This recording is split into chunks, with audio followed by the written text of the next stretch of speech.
Jangan lupa like, comment, and subscribe channel YouTube TVRI Bengkulu dan nyalakan lonceng notifikasinya.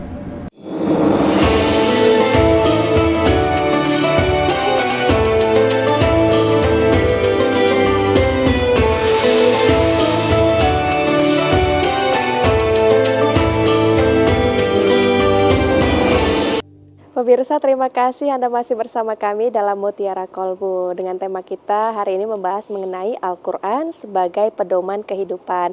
Masih bersama dengan saya, Ustadz Mulyadi dan juga ibu-ibu dari kelompok pengajian Asmaul Husna. Nah, kita lanjutkan lagi ya Ustadz tadi bahwa Ustadz menyampaikan mengaji itu mudah, cuman mau atau tidak mau. Tadi contohnya kan ibu-ibu pengajian dari kelompok Asmaul Husna juga rutin setiap malam Kamis mengaji ya Ustadz ya ibu-ibu ya.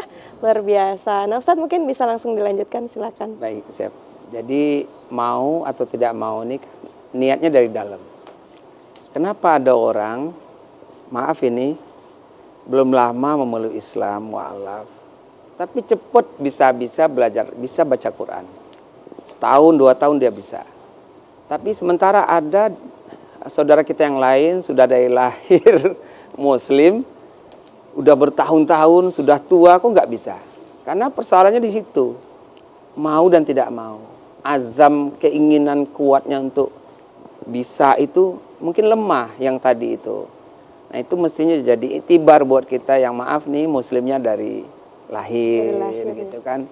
Bahkan ada yang diantara mereka malah cepat jadi ustadz, mu'alaf. Nah itu itibar lah buat kita ya.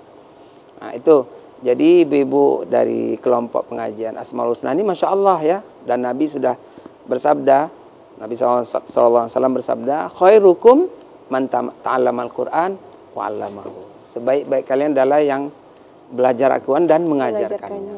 Ya. Saya dulu di TPK itu 14 tahun ya berjuang ngajar Quran. Cuman seiring waktu mungkin kan tuntutan dan sebagai akhirnya itu sudah pindah ke kader lah berikutnya. Ini Masya Allah berkah memang di kita kalau belajar Quran, mengajar Quran itu berkah insya Allah. Nah itu yang kedua, kewajiban kita sebagai seorang Muslim setelah mengimani belajar cara membacanya.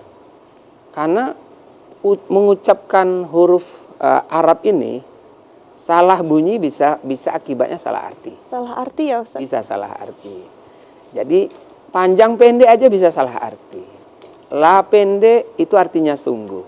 La panjang artinya tidak. Tidak, itu aja udah beda arti. Jadi makanya termasuk kita dalam baca Al-Fatihah saja. Tapi saya yakin kita selama ini salah-salah baca Al-Fatihah. Misalkan ketemu imam-imam ya di kota Bengkulu ini bacaannya salah tuh.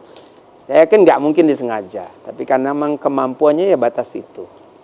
Tapi itu jadi catatan buat kita supaya kita umat Islam ini belajar lagi cara baca Al-Quran yang benar. Nah setelah kita bisa belajar, kewajiban kita berikutnya apa?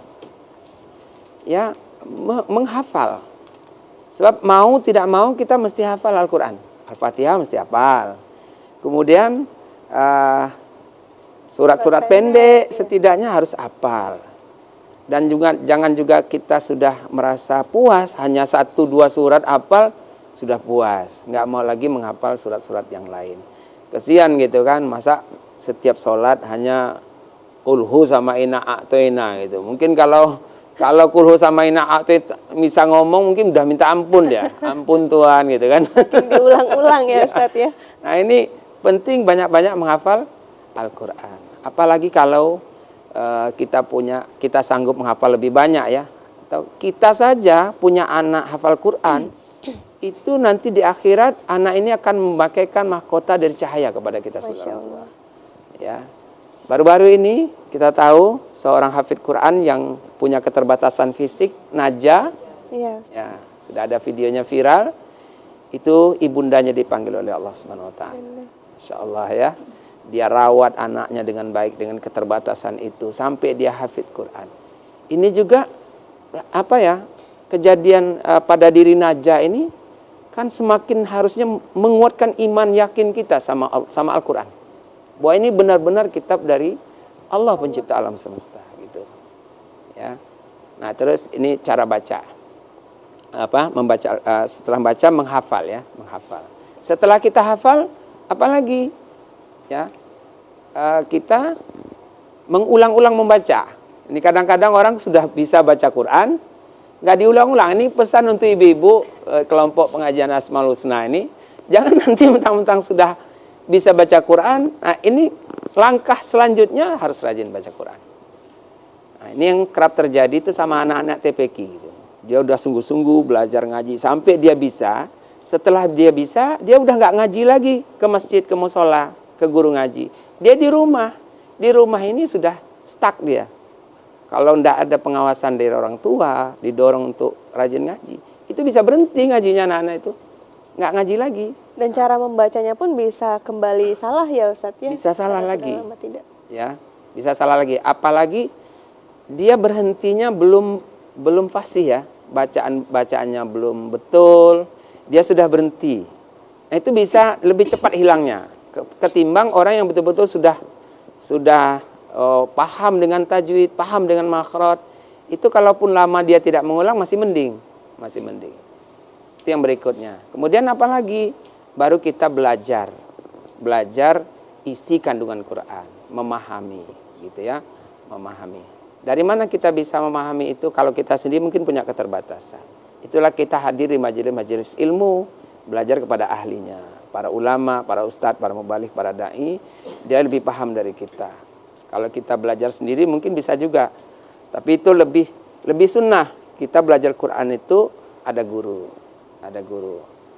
Ya, hari ini kita menghimbau kepada seluruh kaum muslimin terkhusus yang ada di Bengkulu ini, bagaimana supaya masjid itu dihidupkan tentang kajian-kajian Quran.